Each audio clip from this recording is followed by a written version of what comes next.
Livezinha surpresa. Vamos ver se vai ter algum felizardo que vai captar esses mega insights que eu preparei para essa live. Vou esperar assim, tipo, 1 minuto para começar. E quem viu, viu. Quem não viu vai ter que ver o reprise, não é mesmo? É mesmo. Vamos lá. Oi, oi, oi, oi, oi. Livezinha surpresa. Preparei aqui uma live para uma sexta-feira à noite. Só para aquelas pessoas que estão compromissadas com alcançar suas metas aqui. Né? Vamos ver quem vai pegar essas sacadas. Eu fiz aqui um resumo de algumas estratégias, né? De algumas perguntas que vocês precisam responder dentro das mídias sociais para conseguir converter mais clientes, né? Mais grana para vocês, mais resultados. A forma como pensa os clientes. O tema dessa live é resultado de uma observação constante que eu tenho feito de grandes perfis, né? Para quem não sabe, já deve estar fazendo aí já deve estar no segundo mês que eu acompanho 50 perfis, fazendo um mapeamento em planilha mesmo de quais são os assuntos que eles mais reiteram, os assuntos que eles mais reforçam, assim. Então isso daqui é como se fosse um resumo da semana de tudo que os perfis grandes estão falando ali no meio dos stories dele, né? Tudo que o Ícaro de Carvalho falou, algumas coisas que o Ítalo falou, algumas coisas que a Lara Nesteruc falou, entre outros perfis muito grandes aqui, tá? E essa live é uma livezinha surpresa. Eu vou fazer sempre que eu posso essas lives surpresas, porque meu objetivo é construir uma boa biblioteca. E fica aqui pra vocês, tá? Os meus mentorados sabem que eu sempre indico pra você construir uma biblioteca. Não importa quantas pessoas vão assistir a live, importa quantas pessoas podem vir a se interessar por esse conteúdo em algum momento. Vamos lá, gente, vou falar um pouquinho aqui sobre estratégias para mídias sociais, tá? Se vocês olharem meus 2 últimos posts, eu falei um pouquinho sobre estratégia para pequenas marcas e pequenas empresas e como que elas podem vencer até grandes marcas, se destacar, né? A pequena marca, ela tem pequena empresa ou a pessoa que trabalha quase que independente ali na rede social, ela tem uma mega vantagem em relação às grandes. Ele consegue gerar empatia, ele consegue atender as pessoas no 1 a 1. Quando você atende as pessoas no 1 a 1, parabéns, você vai ter um diferencial. As pessoas vão saber que ali naquele espacinho elas têm um momento, né, uma preocupação sua em transformar a vida deles melhor. Essas pequenas marcas, eu fiz ali até um post falando sobre que elas podem vencer pelo empenho, né? O público em geral, ele gosta muito quando a marca faz esforço para agradar. Esse foi um assunto bem recorrente em alguns perfis de branding essa semana, tá? Eles estavam falando bastante sobre esse desejo das marcas grandes em tentar satisfazer o consumidor, especialmente no momento onde o consumidor fica um pouco mais contido por causa de medo, né, da recessão, enfim, da crise. E quando isso acontece, gente, aí você se destaca. Então, quando o teu consumidor, ou potencial consumidor, né, a pessoa que tá aqui para ver o que você tá falando, começa a prestar atenção, se encanta e ele percebe que você tá fazendo força para agradar, aí sim você consegue se destacar, tá? Esse é o grande tchan que eu percebi de alguns perfis femininos que tem falado bastante essa semana. Outra coisa que eles falam, que eu percebi eles falando essa semana, foi qual os segredos da utilização das mídias sociais, né? O que eu percebi é que quase todos os bons perfis grandes, eles têm usado uma estratégia de storytelling bem frequente. Storytelling é quando você pega uma história tua, uma história da tua vida, uma coisa que você viveu, e aplica dentro do teu perfil ali, né? Pra contar alguma coisa e chegar em alguma narrativa com o seu potencial cliente. Esse storytelling precisa ser bem curtinho, né? As pessoas costumam assistir de 2 a 3 stories acompanhando isso daí, a menos que sejam perfis extremamente fiéis, né? Onde você consegue construir boa fidelidade.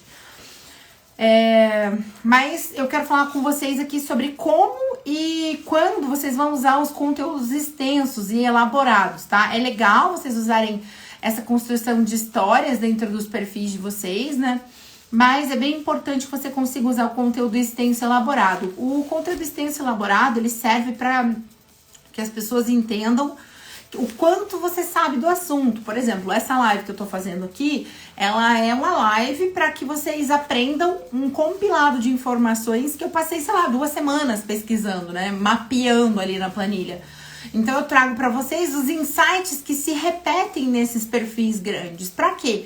Para que vocês possam reproduzir no perfil de vocês, que são de marcas ou de potenciais consumidores menores, né? E o que que acontece? Vocês têm bons resultados. Quando vocês têm bons resultados, vocês voltam e percebem que existe valor naquilo que eu tô falando pra vocês, né? Outra coisa que eu percebi, gente, acompanhando perfis de marcas, e agora eu tenho algumas assinaturas de sites gringos, né, bem fortes, muito sobre a parte estratégica dos negócios, né? Tenho focado bastante nisso porque entendo que vai logo ali na frente haver uma necessidade de conhecimento de estratégia de negócio um pouco mais profunda. E as marcas estão pegando pesado na transparência, nesses 3 valores, tá? Transparência, honestidade e respeito. Isso é uma consequência da cultura de cancelamento, né? Tem tido muitas marcas canceladas, boicotadas por venda de dados ilegais, por práticas não aceitas pelos consumidores, enfim. Então, gente, se vocês puderem alinhar a comunicação, né, do negócio de vocês com esses valores, ó, transparência, honestidade e respeito, como que você faz isso? Você vai pensar em como você pode fazer um post para passar para o seu potencial consumidor esses valores, né? O que você prioriza dentro do seu negócio, como você pode transparecer valores, transparecer realidade, né? Mostrar o backstage de vocês, como aqui de vez em quando eu faço, mostro para vocês o escritório, mostro um pouco da minha vida. Se vocês não querem se mostrar, como eu acostumei sempre a fazer, vocês podem mostrar as situações, né? O meio onde você está vivendo e contar, lembrem, contar histórias sobre a sua empresa, sobre a construção dos seus valores aí, tá? Percebi que houve uma limpeza na aparência dos posts, né? Do ponto de vista do design, as marcas mais fortes, as marcas grandes como Dior, Hermès, Louis Vuitton, enfim, entre outras marcas bem fortes do mercado. O que eles têm feito? Eles têm buscado deixar muito mais clean. E pelo que eu tenho lido, gente, esse posicionamento mais clean é justamente para vir de encontro com uma vida mais, sei lá, uma nova vida mais minimalista, mais essencialista. Então essas grandes marcas, e até aqui no Brasil, eu percebi até na comunicação da Magazine Luiza essa semana, que eles também fizeram posts um pouco mais limpos, assim, né? Eles estão construindo uma história um pouco mais leve.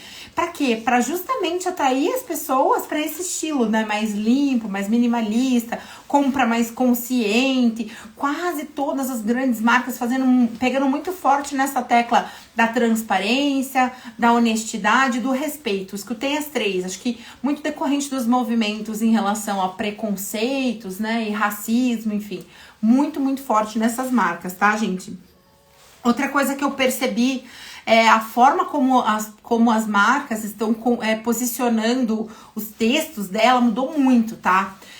Durante um breve período de tempo, ali perto de maio, eu percebi que elas estavam usando textos maiores, acho que para explicar um pouco esses valores que elas estavam aderindo. Mas agora, o texto tá mais curto, tá? Boas marcas, né? Boas pessoas estão se posicionando com textos mais curtos, textos mais provocativos para chamar atenção, tá? Percebi uma necessidade de call to action. Para quem não sabe o que é call to action, é quando você pede para que a outra pessoa que está aí do outro lado tome uma atitude. Por exemplo, vou falar aqui, gente, quem tá assistindo a live aí, por favor, me manda um tchauzinho, né? Quero ver quem vai mandar tchauzinho aqui. Mandem um tchauzinho, por favor. Né? Fala assim, hashtag live surpresa, manda aqui um tchauzinho. Quem mandar um tchauzinho aqui, tá escutando o que eu tô falando, é porque está agindo comigo. Eu pedi uma coisa pra vocês mandaram aqui pra mim, ó, o Luiz fez um call to action, a Bob Jup também fez um call to action. É isso, tá? Não necessariamente o call to action pode ser usado, ou o Rafa também, pra você fazer um pedido de compra ou de venda, ó. Gente, meus mentorados aqui estão de parabéns, tá? Pegaram live surpresa, show de bola. Por isso que vocês estão saindo na frente. Aqui, ó, a Pri também, o Rafa também. O que acontece, gente? Quase todo mundo, reparem, se vocês quiserem olhar, entrem em perfis que vocês consideram grandes e olhem como eles incluíram mais call to action. Por quê? Eu acredito que tem muito a ver com a pesquisa do Google que saiu agora, recente, né? Da necessidade de ação, de mais ação, de interação das pessoas. Então, o que eles colocaram? Eles colocam, clique aqui, olha esse daqui. Eles estão direcionando as pessoas para mais atitude. E as pessoas estão mais propensas a tomar essas atitudes, cumprir com esses call to actions, tá? Então, eu sugiro, e eu já até falei isso para os meus mentorados, posso falar aqui para vocês que estão nessa live, usem call to action, coloquem no discurso de vocês, nas postagens de vocês, o que vocês acham, pergunta alguma coisa, pede para colocar um hashtag, mesmo que não haja tanta interação, você está fazendo um pedido, e é um pedido de participação, assim, é um feedback mesmo, tá? Nos stories, eu nunca tinha presenciado tanta chuva de enquete, gente, muita enquete. O pessoal tem usado, especialmente nas 2 últimas semanas, o pessoal usou a rodo. E por pessoal, entendam, eu vi até nas postagens da Amazon, vi nas postagens do próprio Instagram, vi nas postagens dos grandes players, né, muito grande. Acho que porque também o mercado de crescimento e educação online tá muito, muito forte. Então, o pessoal tá chamando o pessoal, engajando para poder fazer novas conversões, tá? Então, aplica-se a qualquer marca e a qualquer negócio. Se você quer fazer vendas online, fica atento a esses valores. Transparência, honestidade e respeito, posts mais clean, textos menos longos, textos mais curtos, com um ar mais provocativo, quase que divertido. Call to action claro, o que você quer que a pessoa faça, como eu falei aqui para vocês, dar um tchauzinho. Outra coisa, o que eu quero que vocês perguntem, eu percebi essa pergunta quase que incomum, tá, gente, ó. É interessante, o post que você tá fazendo ali no feed ou no stories, é interessante, muito interessante para alguém de verdade? Existe alguém que vai assistir o que você tá falando e vai escutar e vai falar, caraca, isso é muito massa, isso que ele tá falando, eu gostei disso, eu gostei de saber dessa história, tá? Pensem em vocês. Eu vejo às vezes postagens, vamos falar aqui de uma loja de roupa, por exemplo. Eles postam roupa, daí tipo muitas roupas. Aquilo ali, esse estilo de postagem, um estilo de postagem bem ultrapassada. Por quê? Porque as pessoas não... O que você faz com uma postagem de roupa? Ou você compra ou você não compra. Como que a marca pode instigar? E aí tá a pergunta pra vocês. Como que você pode instigar de modo que o que você tá falando seja interessante? Eu também gosto de post, de ver roupa, tá? Mas eu acho importante pra marca que não seja só postagem de roupa. Pelo seguinte, você tem que fazer postagens aleatórias junto, sabe? Concluir, colocar outras coisas, incluir outros valores, incluir outras formas de conversação. É bem importante. Eu percebi que grandes marcas estão fazendo isso, tá? E aqui no Brasil, pra mim, referência a Magazine Luiza, você pode ver como eles fazem, eles não falam o tempo todo. É bem importante. Vamos lá. Outra coisa, eu percebi que houve uma melhora no mendigar, né? Teve uma época que tava muito na moda. Eu pedi pra você, então, se você curtir aqui, eu libero não sei o quê. Se você comentar, eu vou fazer. Os grandes influenciadores pararam de usar esse mendigar e começaram a usar call to action bem mais discreto. Por exemplo, eu posto alguma coisa aqui no meu feed e falo assim, vamos falar mais sobre esse assunto nos stories? Vamos ver, tipo, sabe, o que você tá pedindo? Você tá pedindo pro pessoal ir pros teus stories, pra te acompanhar nos teus stories. Isso eu vi bastante, tá? Influenciadoras de moda, Camila Coelho usou bastante, a Tássia Naves também usa bastante, chamando o pessoal pra continuar o assunto que você fez naquele post nos stories, tá? E geralmente é breve, elas usam 2, 3, no máximo 4 stories pra falar daquele assunto. Pri, eu tô vendo aqui que você falou, é difícil saber o que vai agradar o outro. Como você descobre, tá? Como você descobre como é que você vai agradar a outra pessoa? Você vai ter um modelo de pessoas que seguem você. Você vai entrar no perfil dessas pessoas que te seguem e vai ver sobre o que elas estão falando, sobre o que elas estão pensando, sobre o que elas estão agindo. Você mapeia isso. Enquanto isso não for mapeado, gente, é muito difícil. Eu só posso falar sobre esses assuntos aqui com vocês porque eu fiquei anotando mesmo, gente, é planilha. Né? O que o pessoal tá falando e por que eu faço isso? Porque é importante para pequenas marcas que não podem fazer ter um direcionamento. Esse é o objetivo, tá? Eu espero conseguir fazer isso semanalmente com vocês, tá? Outra coisa importante que eu percebi é uma preocupação grande de perfis maiores em simplificar, né? Deixar o conteúdo muito mais memorável. Muito menos com aquele ar de lacração e muito mais com uma aparência assim convidativa, né? Um convite para participar, um convite para estar junto com aquele grupo de pessoas ou convite para falar sobre aquele outro assunto. Que mais que eu quero ver com vocês? Importante, bem importante, tá? Muitas pessoas chegam até mim e falam aqui, especialmente na caixinha, me perguntam, puxa, mas o que eu posso fazer para que o pessoal queira comprar comigo, que o meu potencial cliente queira? Você precisa começar a pensar no que ele quer. Quais são os... Vou dar um exemplo aqui, né? Você falou, você quer muito, você entende muito do método Shutsu Akai. Sei lá, inventei aqui, tá? O método Shutsu Akai. Só que o método Shutsu Akai é um método pouco conhecido, é um método que as pessoas ainda não conhecem, não têm interesse. Por outro lado, o método de organização por cor é um método que todo mundo conhece e todo mundo se identifica.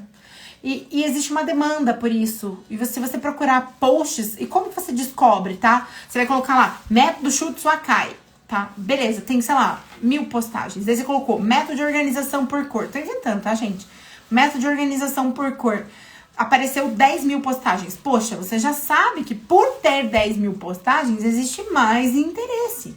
É assim que você busca e valida interesses, olhando nos perfis, olhando pelas métricas, tá?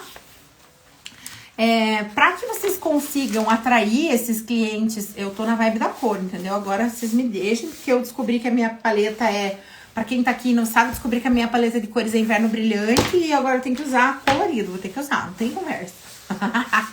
Vamos lá, eu separei algumas perguntas para vocês anotarem, para vocês responderem quando for criar conteúdo, quando for criar story, quando for criar post, tá? Anota aí, ó, vamos lá. Vamos pensar no teu potencial cliente, tá? Tô pensando que você tem alguma coisa em mente para vender para alguém. E o que eu quero que vocês pensem? Quero que vocês pensem. Vamos lá, 4 perguntinhas. 3 perguntas. O que ele almeja e aspira a ser? O que a pessoa, seu potencial cliente, almeja ou aspira a ser?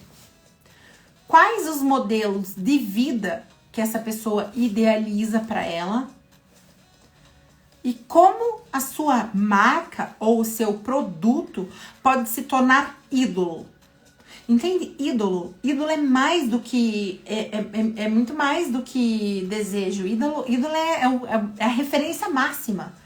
As pessoas não questionam o ídolo, né? Não interessa o tamanho da bunda da Kim Kardashian. O povo adora Kim Kardashian. Se ela triplicar o tamanho da bunda, vai ter gente ainda que gosta dela.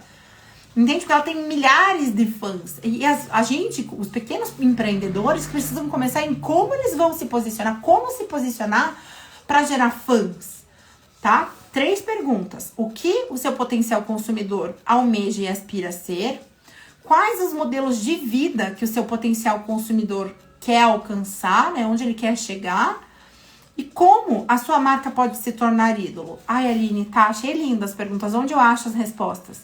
Gente, nos perfis dos seus potenciais clientes. Se você já tem um cliente, você já pode seguir esse cliente e olhar o perfil do seu cliente. As respostas que a gente busca geralmente estão bem fáceis. Se você já tem muitos clientes, você pode fazer uma pergunta para os seus clientes. Se você tem pessoas que não compraram de você, que você fez a oferta e não compraram, você pode fazer pergunta para ela por que ela não comprou. Você vai ter bons indicativos de quais as objeções. Por que ela não comprou? Você consegue descobrir exatamente, tá? Essas 3 perguntas são bem legais e se vocês pensarem nelas, nem sempre você vai ter a resposta, mas se você não tiver a resposta, lembra. Se você pensa, tô fazendo esse post para uma mulher empreendedora, daí você vai pensar num perfil de uma mulher empreendedora. Vamos dar um exemplo aqui de uma cliente minha, sei lá, Jaqueline Borges. Vou entrar no perfil da Jaque Borges e vou ver o que a Jaque Borges curte, o que a Jaque Borges posta, o que ela tá falando, o que ela almeja, quais são os valores que ela defende. Tá ali as respostas. Entende? Se vocês conseguirem fazer isso sistematicamente, vou tentar ensinar isso pra vocês, né? Entrar em perfis das pessoas que são seus potenciais clientes ou de clientes reais pra mapear isso. E, gente, mapear é assim, ó. Você pega um caderno, se você não quiser usar Excel comum, você pega um caderno, é bem assim que faz. Entendeu? Aqui tenho, deixa eu achar um. Eu tenho um mapeamento aqui que eu fiz recente. De perguntas. O que eu fui olhar? Eu fui olhar o que tinha de pergunta na caixinha de perfis grandes, de perguntas interessantes, tá? De perguntas relacionadas com o nicho. Por exemplo, aqui, ó. Cadê? Não tá aqui. Não é essa aqui. Ah, eu guardei a ficha. Mas eu vi uma assim, ó. Por exemplo, no da Lara tinha: como uma nutricionista recém-formada pode conseguir clientes? Entende que uma nutricionista recém-formada pode ser uma empreendedora, é uma profissional autônoma que está empreendendo. E essa dúvida pode ser interessante aqui nesse perfil. Então, essas perguntas, o que eu faço? Eu anoto, gente, anote. Então, você escolheu lá 10 a 15. Se você quiser fazer isso com consistência e com certeza, você vai escolher de 10 a 15 perfis e vai mapear. Mapeia um dia só. Anota lá quais as perguntas das caixinhas desses perfis que você acha que são legais, ou o que eles estão falando ali nos comentários, ou o que ele curtiu. Olha o que tem em comum e bingo! Você vai ter as respostas daquelas perguntas que eu falei. O que ele almeja e aspira a ser, quais os modelos de vida que ele quer viver e como que a sua marca ou produto pode se tornar um ídolo para aquele perfil de pessoas, tá? Outra coisa que é importante vocês colocarem dentro da cabeça de vocês é o seguinte: o que o seu potencial cliente quer, afinal? O que ele tá buscando? Ele tá buscando dinheiro? Ele tá buscando tempo? Ter mais tempo? Ele tá buscando organização? Ele tá buscando se sentir bem? Ele tá buscando autoestima? Ele tá buscando segurança? Ele tá buscando diversão? Às vezes é só diversão que ele tá buscando. Entende? O que o seu potencial cliente quer? Onde tá as respostas? Mais uma vez, no perfil do seu potencial cliente, tá? Se você não sabe, volta pro perfil do potencial cliente e dá uma estudada nisso. Faz um mapeamento, mesmo que seja simples, né? Escreve isso no caderno, olha, compara, veja o que se repete, para você poder gerar padrão. Quando você começa a gerar, identificar padrão, né? Se você entrou no perfil de 6 empreendedoras, as 6 empreendedoras falaram que precisam ganhar mais dinheiro, querem falar de dinheiro ou de abundância de dinheiro, caramba, você já sabe que o papo delas é ganhar dinheiro. Naturalmente, um empreendedor quer ganhar dinheiro, tá? Agora, uma coisa, um valor universal que eu quero dividir aqui com vocês, que qualquer postagem que é direcionada nesse sentido, ela tem boa aceitação, né? Ela consegue atingir o seu potencial cliente, que é o seguinte: todo ser humano deseja muito, e mesmo que inconscientemente, ter sucesso, tá? Todo ser humano busca ter sucesso. Como o seu produto, a sua marca, a sua oferta consegue transmitir sucesso para o teu potencial cliente? Como? Essa é a pergunta dos milhões, tá, gente? Como que você consegue transmitir sucesso? Direciona a sua produção, né, a sua comunicação nesse sentido. Se você conseguir vender possibilidades de sucesso reais, lembra, gente? Transparência, honestidade, tudo que vocês não querem entrar numa cultura de cancelamento, porque as pessoas acham que você tá vendendo uma falsa promessa. Falsas promessas estão bem baixa no mercado, tá? Transparência, honestidade, direcionando para a venda das possibilidades de sucesso. E em troca, o que você vai conseguir? Mais sucesso para você, mais sucesso para o seu nicho, tá? Tô vendo aqui, ó, uma dúvida. Tenho dificuldade em fazer essas perguntas, pois trabalho com forminhas para doces e quero ser bem na net. O que a pessoa que compra, o que os seus clientes, você já tem clientes, se você tiver cliente, você pode perguntar para os seus clientes o que um cliente que compra forminhas para doces quer.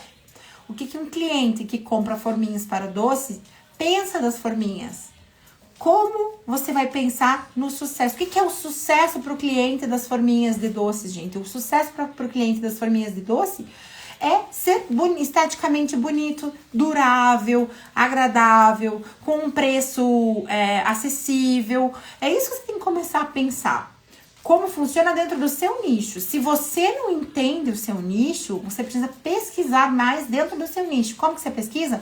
Você pesquisa baseado em quem são as pessoas que podem comprar o seu produto. Quem são as pessoas que podem comprar o seu produto? Quem são as pessoas que compram forminhas de doce? Geralmente, quem vai ter doce. Quem vai servir um doce. Quem vai vender um doce. É assim que você procura, tá? Um beijo pra vocês. Uma live de sexta-feira surpresa aqui pra vocês. A gente conversa nos próximos dias. Beijão!